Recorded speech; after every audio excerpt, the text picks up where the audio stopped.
Good morning, everyone. This is the second lecture of partial differential equation of second order. हमने अपने first lecture में आप लोगों को 6 to 7 क्वेश्चन सॉल्व करके दिखाए थे. तो देखिए अब हम आप लोगों के 4 क्वेश्चंस और सॉल्व करके दिखाते हैं. तो मे बी आप लोगों का ये जो चैप्टर है बहुत अच्छे से क्लियर हो जाएगा. तो चलिए क्वेश्चन नंबर फर्स्ट देखिए. हमने आप लोगों को फर्स्ट लेक्चर में बताया था डेरिवेटिव्स को कैसे लिखते हैं पार्शियल. ये आपका s is equal to 2x plus 2y है. तो हमने क्या बताया था, s क्या होता है, del two z over del x del y. तो यहाँ लिखिए, पुट करिए वैल्यू, 1 में डालिए इस वैल्यू को. Del two z over del x del y is 2x plus 2y. अब देखिए ये काय में है डिफरेंशियल, x और y में पार्शियली. तो अगर ये x और y में तो एक बार इंटीग्रल x में होगा, एक बार y में. जब इंटीग्रल x में होगा तो y as a constant treat करेगा और y में होगा तो x as a constant treat करेगा. तो हम पहले क्या करते हैं, लिखते हैं integrate with respect to x treating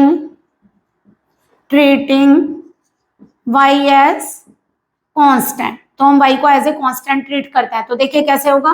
first lecture आप पहले अटेंड करिए इसका, उसको पढ़कर देखिए, तभी आप लोगों को ये क्लियर होगा, क्योंकि वहां क्वेश्चन थोड़े से इजी थे फर्स्ट लेक्चर में. प्लीज पहले आप फर्स्ट लेक्चर करिए, उसके बाद आप सेकेंड लेक्चर पर आइए.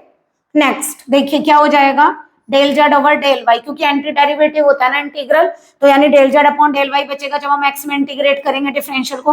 अब देखिए हम काय में कर रहे हैं इंटीग्रेट, एक्स में. तो x as a constant treat नहीं कर रहा है, वेरिएबल है.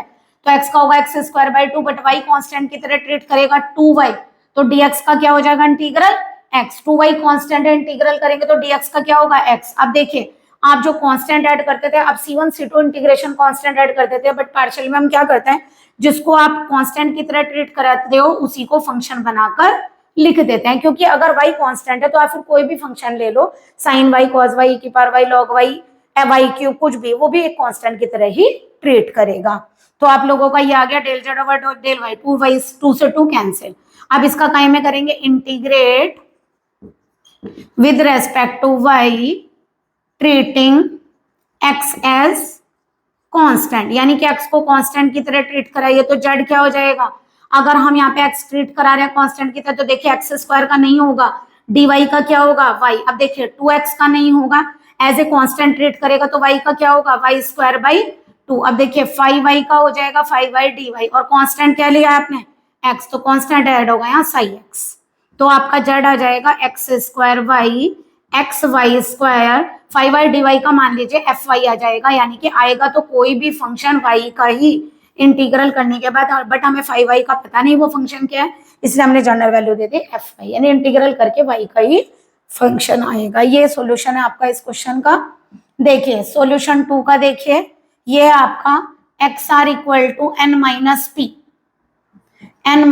पी. तो देखिए आप r को क्या लिखते हैं, देखिए पहले समझिए, हम r को बोलते हैं del two z over del x two, और p को बोलते हैं हम del z over del x.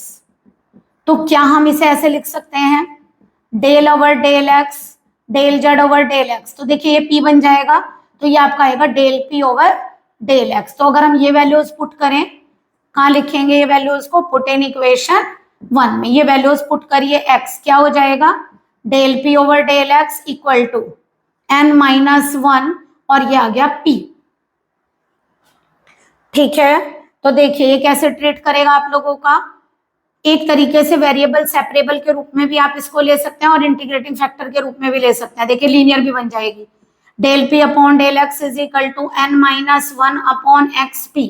तो हम इसे ऐसे भी लिख सकते हैं, del p over del x minus n minus 1x p equal to 0. तो अब क्योंकि देखिए क्या होगा, इसको ऐसे लिखेंगे dp अपॉन dx, क्योंकि आप सिंपली अब x में डिफरेंशियल करने जा रहे हैं इसका. तो अब कैसे करेंगे इसका, इंटीग्रेटिंग फैक्टर क्या होता है, ये आप लोग सारे फैक्टर्स पढ़कर आए हो, सारे फॉर्मूले क्या होगा, n minus 1 upon x dx. इसका इंटीग्रल x में करिए तो क्या होगा, e की power minus n minus 1 log x. तो देखिए क्या होगा, इंटीग्रेटिंग फैक्टर होगा, ये पावर इसके ऊपर आ जाती है, e के ऊपर लॉग x, e की पावर लॉग माइनस क्या होगा, यहाँ पे ये पावर आ जाएगी माइनस का n माइनस 1, और e से लॉग रिमूव हो जाएगा, तो इंटीग्रेटिंग फैक्टर क्या आ गया, x की पावर माइनस n माइनस 1, या बोलिए 1 अपॉन x की पावर n माइनस 1. दोबारा देखिए ये del p upon del x बन जाएगा, n माइनस 1p। हमने क्या किया, इसको इधर ले आए, अब ये dp अपॉन dx की तरह ट्रीट करेगा। आप लोगों ने लीनियर इक्वेशन पढ़ी है, which is the linear equation, which is the linear equation. Integrating factor find करिए।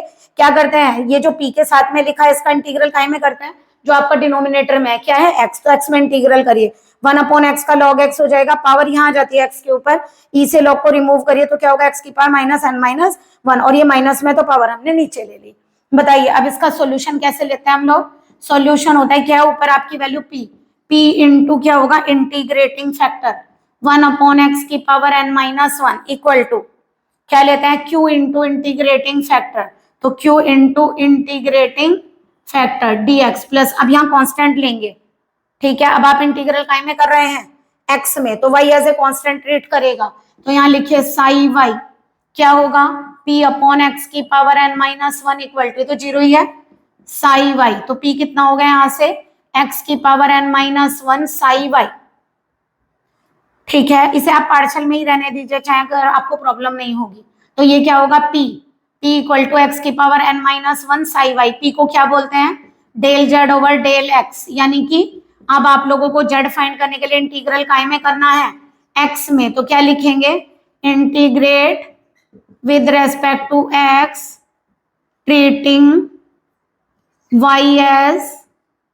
कांस्टेंट, करिए ट्रीट, तो z आ जाएगा।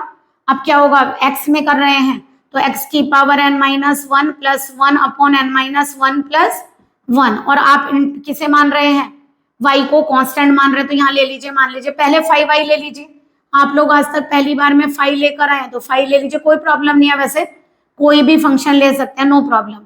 तो ये आपका 5y है, तो यहाँ पे कितना आ जाएगा, साई y, ठीक है। तो z कितना आएगा, x की power n upon n 5y plus psi y, ये आपका सॉल्यूशन।